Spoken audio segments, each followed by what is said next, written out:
Hello, and welcome back to another Half Pint session. So, in 1962, the Christian Century asked C.S. Lewis this question: what books did most shape your vocational attitude and your philosophy of life? The first book on that list was Fantastes by George MacDonald, and we're going to have a George MacDonald month at the end of this season. But the second book was this: The Everlasting Man by G.K. Chesterton.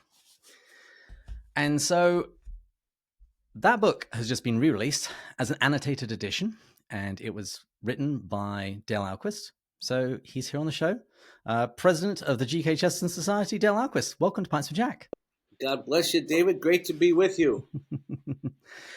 So I always tell C.S. Lewis fans that there are multiple authors they really need to care about if they're going to call themselves a C.S. Lewis fan. One of them is George MacDonald. I have admittedly been terrible at that, and we've been rectifying that this season. We've got an entire George MacDonald month coming up. But one of the other authors is G.K. Chesterton. And this book, The Everlasting Man, has particular pride of place, and people should be familiar with it. I would suggest for two reasons. One, Lewis wrote about its importance in his conversion, in Surprised by Joy. And secondly, because C.S. Lewis borrows liberally from it.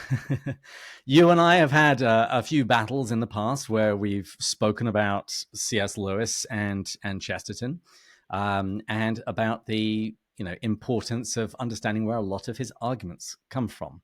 And this is a meme that I made in anticipation of today's interview. So I just wanted to say all that by way of context as to why we should be talking about The Everlasting Man. But before we get to that specifically, would you mind just introducing yourself? Well, thank you. I am the president of the Society of Gilbert Keith Chesterton, and the society has been around in one form or another for about 27 years, and have created a television show on EWTN about Chesterton called The Apostle of Common Sense. I've written 6 books on Chesterton and have edited about 16 more, and this one, of course, would fall into that second category. Although it's really easy to write a book when someone else has already written it. But I pretty much added, almost nearly twice the material with the work I've done on this book, and it was something I've been working on for decades. So it was a great pleasure to do that one. So all things Chesterton, the editor and publisher of Gilbert magazine, and then just to make my life a little more complicated, I helped start a classical Catholic high school about 15 years ago called Chesterton Academy, which gave birth to a whole network of schools that are all using our original model, and there's nearly 70 schools now around the country. Wow. That's impressive. So for people who have been living in holes and they've never heard of G.K. Chesterton, would you mind just giving us the 1-minute pitch? Who was he? What did he do? Why was he important? Sure. 1 minute. He's born in 1874 and he died in 36, making his whole career basically the first third of the 20th century, during which time he's probably one of the most prolific writers who ever lived. He wrote 100 books himself and wrote a ton of poetry. He wrote some novels and some very famous mystery stories featuring a detective named Father Brown. But he was primarily a journalist or an essayist, and he wrote literally thousands of essays. And it's incredible how much he wrote. It's absolutely mind-boggling. He was really celebrated by the English literati, but shocked the world first by defending Christianity when it seemed like he was just doing a paradoxical pose, and then by converting to Roman Catholicism in 1922, which put a lot of people off for two reasons. One, a lot of people thought he already was Catholic, and then the others thought that could never possibly happen. So, and we know that his influence on other writers was gigantic, and C.S. Lewis is high on that list of people whose lives he really changed because they read his works. Mm-hmm. And if people would like to know more about Chesterton's life, Word on Five actually just made available for free their Pivotal Players episode on Chesterton, which I rewatched yesterday. It's very, very good. But let's now talk about where the Everlasting Man fits in his corpus. What was the background to him writing it, and what does he say? So it was written in 1925.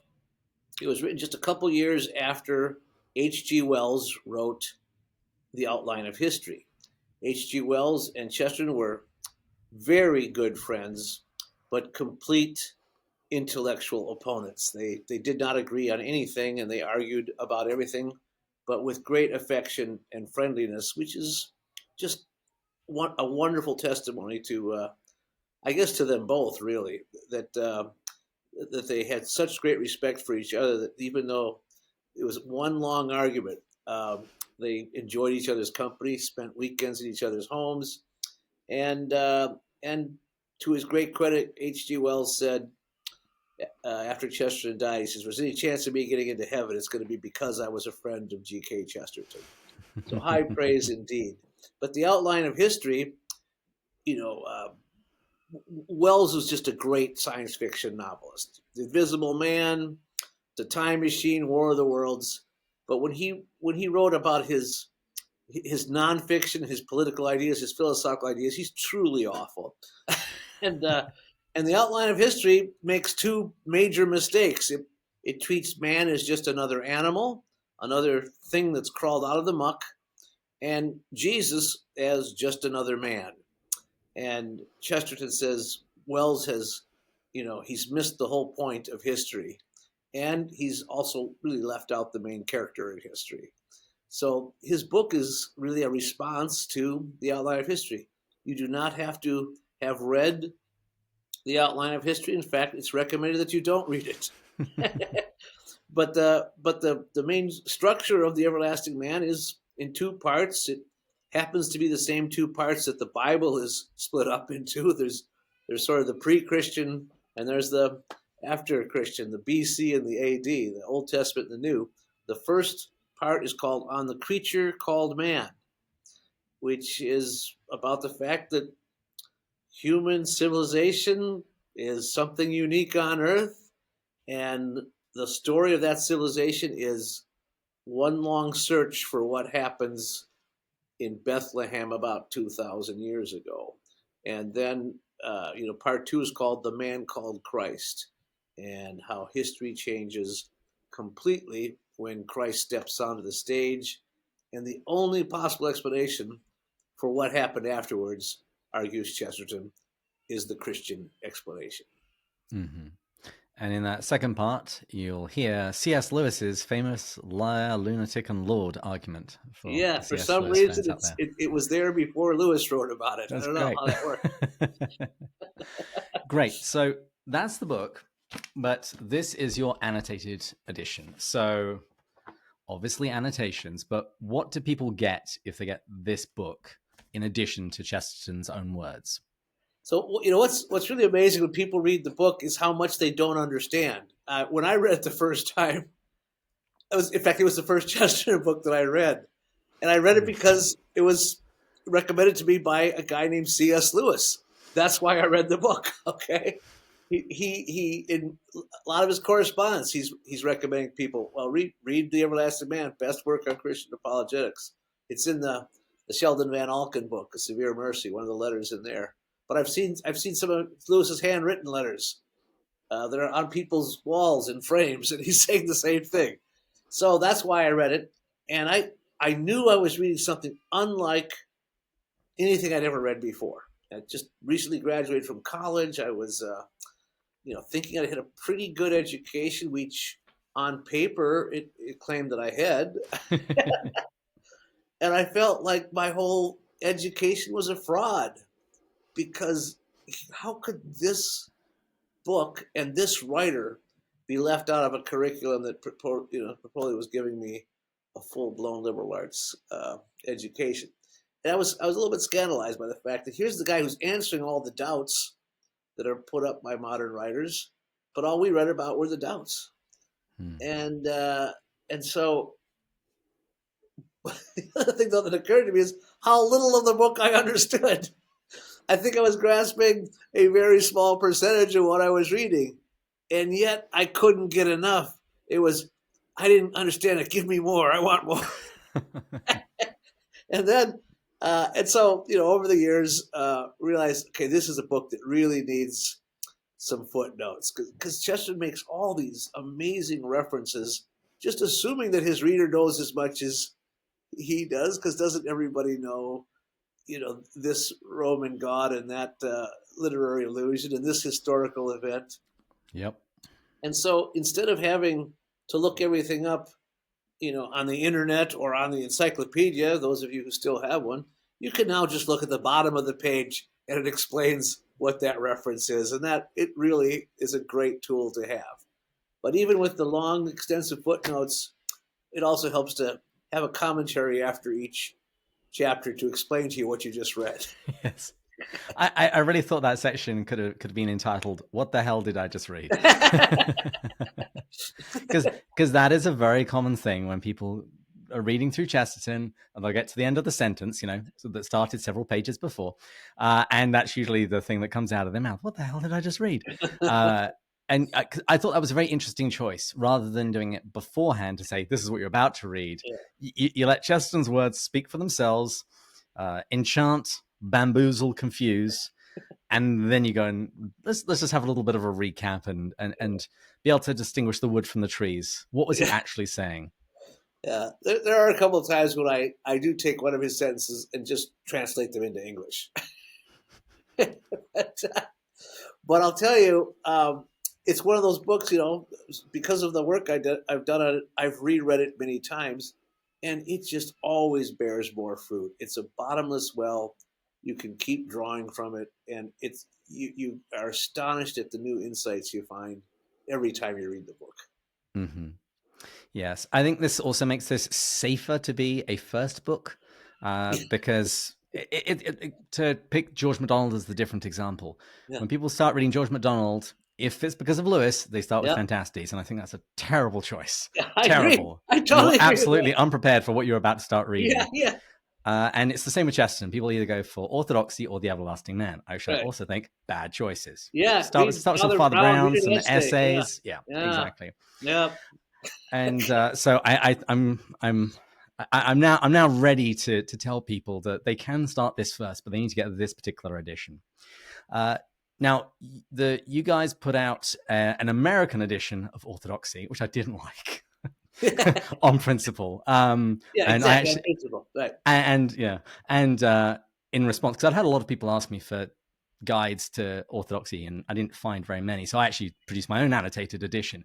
Are you going to try and do the same thing for Orthodoxy? Is that I'm tempted to be returned? Because this was such a fun project, and I've taught that book so many times too, and who knows? I guess I'd like to do the same thing with the two other books that we assign here at Chesterton Academy, which would be the St. Francis of Assisi book and the Thomas Aquinas book. They would benefit from some annotation and some commentary too. And those are both short reads, but in order to really expand what because he writes in a very condensed manner, and those two books are not like any other books that he ever wrote. The two books on the saints. So.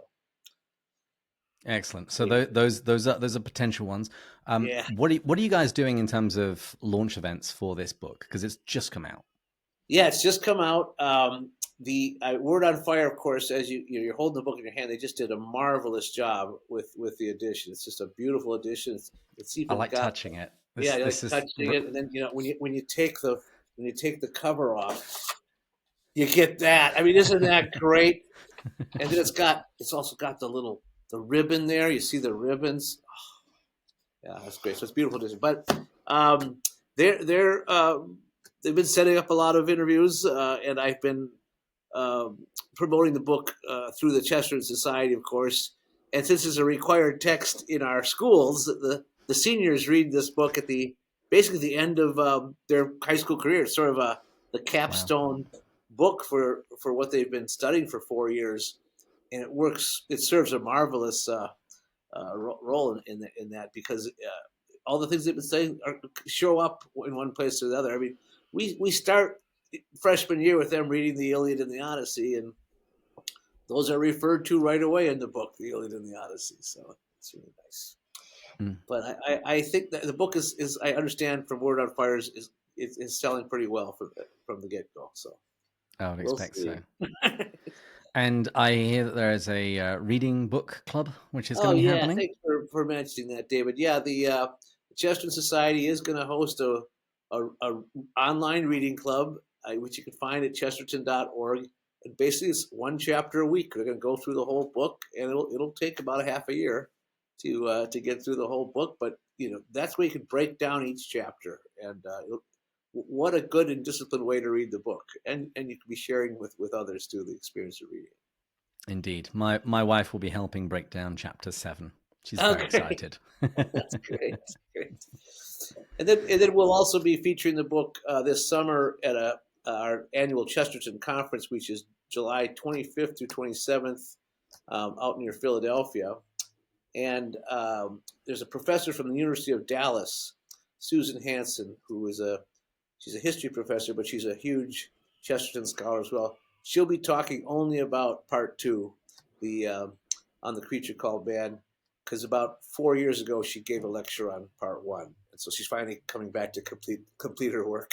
But that would be a perfect timing because the book's going to be available too. So that's part 2, so the one on Christ. Yeah, on the man called Christ. If I said it wrong, I apologize. Yeah, just Chester and his wife are in the background. See him? You know what? I have actually been toying with the idea of getting a cutout of Lewis to have exactly the same thing. Just have him sort of just there in the corner. Just we were really lucky because we found a very high resolution, full length picture of Gilbert and his wife Frances, and so it was doable to do the cutout. But that's what you got to find is a full length, high resolution photograph to do it. Yeah, I'll make sure in the show notes there's pictures of myself, my wife, and her co-host when we were at the Chesterton conference, because needless to say, we had to have a couple of selfies. Yeah. All right. This is wonderful. So where do people go in general if they want to learn more about Chesterton, and where can they go to pick up the book? Well, obviously, please go to chesterton.org we have massive introductions to Chesterton on there, lots of resources, lots of books for sale. And if you're interested in joining, you can get Gilbert magazine, which is the best magazine in the world. And then of course the book is available there. But it's from Word on Fire.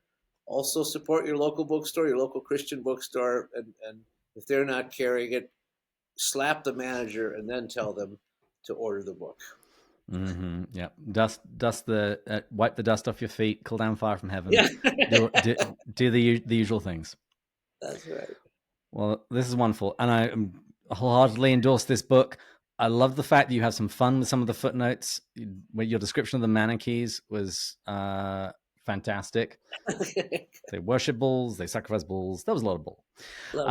So it's Chesterton is fun, and it's nice to see the Chestertonian spirit sort of carry its way through into the footnotes. Yeah, and we should wrap it up by giving the C.S. Lewis endorsement to the book. I mean, this book did change his life, right? And I know I'm paraphrasing when I say a young atheist or a young man who's sure of his atheism cannot be too careful about what he reads. And that's really what happened everywhere. Yeah. Wonderful. Well, thanks so much for coming on the show, Dale. Great pleasure, David. God bless. And please join us again next time when we'll continue going further up and further in. Cheers.